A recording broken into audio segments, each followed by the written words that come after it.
Hi, I'm Shan Wu with a undercolor of law analysis of what is going on with the agency USAID and why are Trump and Musk so devoted towards getting rid of this agency. Now, a Trump appointee judge in D.C. has granted a TRO pausing the leave of about 22,000 USAID workers and also plans to pull out all the overseas workers back within 30 days. Now, this is our new friend, the TRO, freezing the situation right now of these fast-moving illegalities that the Trump regime is trying to do. Let's start with the fact that USAID is created by Congress, so Trump actually cannot just undo it with an executive order. That hardly means the agency is safe right now, and this TRO is only about the employees being laid off or being recalled. It's not actually about the funding. But let's take a slightly deeper look at why this matters, because as usual, there is a lot of misinformation and attempts to pull the wool over our eyes about this. Why foreign aid matters to begin with. So our new Secretary of State, Marco Rubio, a man whose family fled the Cuban dictatorship, seems remarkably unaware of the strategic value of foreign aid. He does this dismissive talking point where he says Americans don't like foreign aid. It's like their least favorite part of the budget. Now, it's actually only about 1% of the budget. Fundamental misunderstanding about the idea that it's taking up this huge amount of the budget. It doesn't. But it's a really important piece of the budget. And Rubio, new Secretary of State, seems to really not understand the strategic role of USAID and foreign assistance, or maybe he's just having to deliberately ignore it and act ignorant. Now, we usually think of foreign aid in terms of humanitarian aid, and after this broad brushstroke of cutting it all off, which has enormous consequences on the humane level, medicine, food, people literally starving and dying because it's suddenly cut off this way, Rubio has said he's restoring certain aspects of the humanitarian relief. Now, Rubio seems like a man who should understand the need for certain basics like water. In the short time that I've been here in Washington, nothing has frustrated me more than false choices like the one the president laid out tonight. Sorry, I couldn't resist that. It's my favorite clip of him. And maybe it's the humanitarian aspect that just doesn't jive well with MAGAs. I mean, maybe it's just a word they don't like because it means promoting human welfare, and they think that the only human welfare that counts is their own. But they're twice fooled here, right? Because they think Trump and Musk care about their supporters' welfare, when really Trump and Musk only care about their supporters supporting their own power grabs. And power is really what foreign aid is about. It's a strategic tool in the world to expand U.S. influence and combat other countries' influence, which obviously is a big deal for our national security and national defense. Go back a little bit in history, post-World War II, the Marshall Plan is a modern instance of the incredible strategic power of foreign aid. That's where post-World War II, the U.S. set up a reconstruction, basically, of post-war Europe, about $15 billion in money worth in those days to rebuild the infrastructure, really set the stage for today's Europe. The Soviet Union at the time was invited to participate, but they didn't. So we can see where that led in terms of the alliance shifting and the alliance of NATO versus the Soviet Union. But starting then, this big picture of USAID became very sprawling, very decentralized, and President John F. Kennedy, at the height of the Cold War, even as he created one of the foundations of today's special ops, the Green Beret Special Forces, he also created this non-military strategic entity to consolidate all the plans and money and efforts for foreign aid into one agency, the USAID.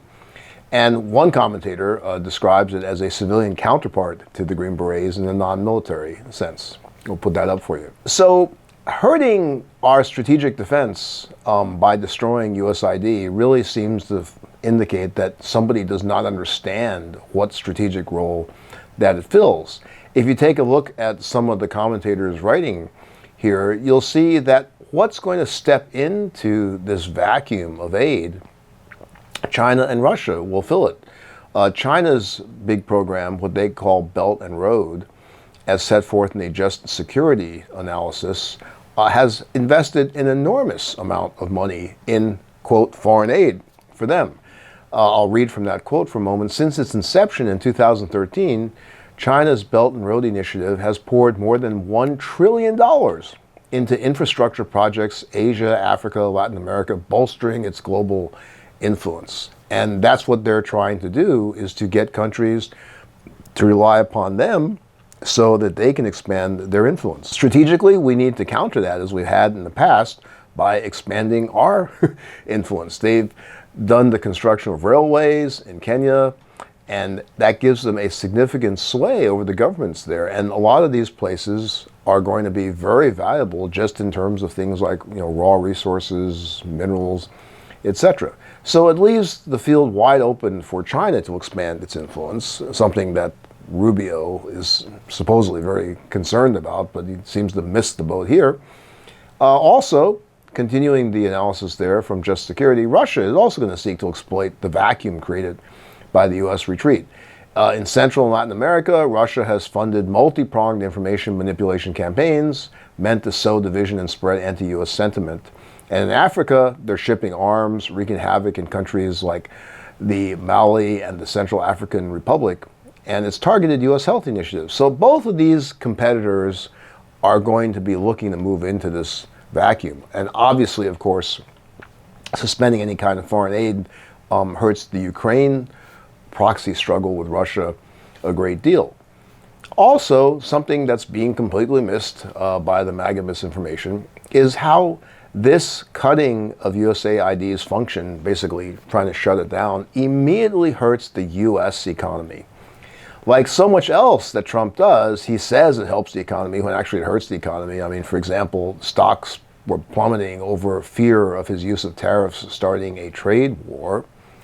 And with the USAID being cut, farmers are directly hurt because the system of food aid is brought to these other countries by American farmers, and they don't do it for free. For example, as the reporting indicates, in 2020, $2.1 billion was bought from U.S. farmers.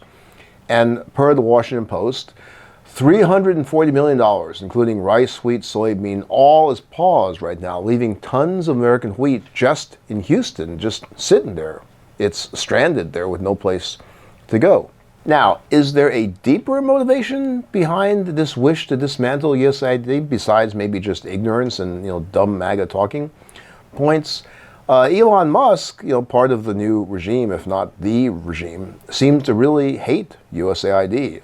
Put up a screenshot of some of the reporting on that. Musk had a flurry of posts where he described USAID as a, quote, viper's nest of radical left Marxists who hate America. He called it evil, called it a criminal organization, says it's time for it to die.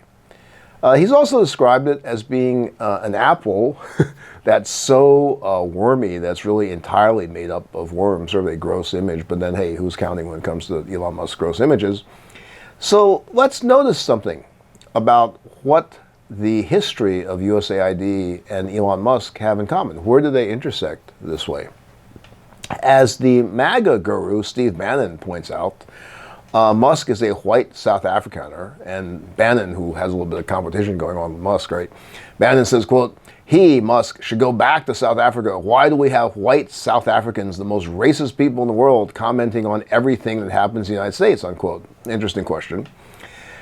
But let's put up this point about some people's theories about apartheid, Musk, and USAID.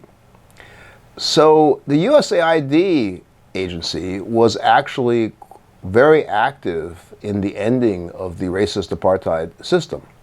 And so one commentator asks us, what did USAID ever do to Elon Musk? And one thing that perhaps may have bothered him is their support in many ways for ending that regime. So as one commentator puts it up here, and we'll put it up and you can take a look at the link, these are some interesting analyses. A white South African born in 1971 would have watched USAID systematically dismantle perceived white dominance through their teenage years. It wasn't just about the money. It was about how USAID successfully built black power structures that challenged the whites-only type of authority that Musk would have grown up in. They funded black-owned businesses, labor unions. Legally, they provided resources for anti-apartheid legal defense, and they offered an alternative to the traditional education, and they supported an independent black press. As this commentator points out, imagine someone as a teenager being raised in this bubble of immoral apartheid, watching all these privileges that they and their family had methodically being taken down. And imagine, who they might have blamed for that. So that's something to keep in mind here. And the other interesting thing about the whole connection there is the way that Trump also seems especially hostile towards post-apartheid South Africa, just signing another executive order ending all aid to South Africa because he claims that they are treating whites in a very bad way. That's really just amplifying or echoing the kinds of lies Musk has been promoting, claiming that there are all sorts of terrible things, discrimination, even violence being directed towards white South Afrikaners. So Musk calls USAID a criminal enterprise, basically. He thinks it's all a bunch of criminals, despite what we know that they do in terms of the good work, and despite the really important strategic role they play for the U.S. in the world. Now, I think Musk may have a different concept of what is criminal from you and me, and maybe that accounts for it, but what really counts right now is the enormous influence he is wielding on U.S. policy, U.S. government, how it's hurting the U.S. economy directly, and how it's going to hurt us internationally. That's something we need to be really shining light on right now. There are a lot from reporting, there are a lot of people deluging Congress, members of Congress, complaining about the role of Musk and Doge. That's great. That's the kind of noise, that's the kind of light we have to keep on bringing. So that's it for now. It's good to talk to you. Please keep those replies and comments coming. And again, do follow me on Blue Sky. It's a little bit faster when I can post things that I think are of interest to us. And we take a little bit of a deeper dive on the videos. So talk to you soon. In collaboration with the Midas Touch Network, we just launched the Legal AF YouTube channel. Help us build this pro-democracy channel where I'll be curating the top stories at the intersection of law and politics. Go to YouTube now and free subscribe at Legal AF MTN. That's at Legal AF MTN.